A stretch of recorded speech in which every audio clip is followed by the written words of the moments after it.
Hi, this is Natalie from Proven Winners ColorChoice. I'm standing next to the beautiful Invincible Spirit 2 hydrangea. And as beautiful as this hydrangea is, it really isn't that demanding when it comes to care.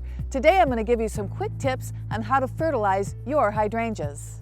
With most hydrangea shrubs, you should fertilize in early spring when the plants are just leafing out. An easy way to give plants an early season boost is to add a shovel or two of compost around the base of plants. The simplest solution is to apply a granular or slow-release fertilizer formulated for woody plants, like a rose fertilizer, once a year. It can be used one time in the spring and you're all set.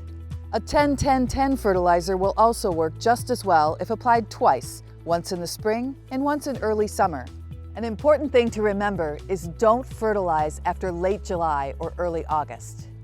Fertilizing late in the season can push new growth, which may not harden off by the time cold temperatures hit. This increases the potential for winter damage.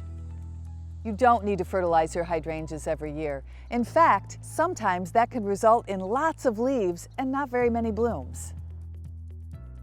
It's a myth that hydrangeas require acidic soil, so we don't recommend a fertilizer for acid-loving plants without a pH test.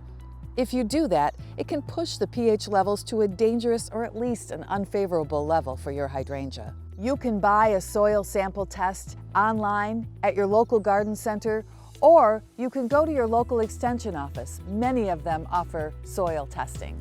A soil test ensures you're giving your plant specifically what it needs to thrive, and it also helps minimize pollution, and it'll save you time, energy, and money.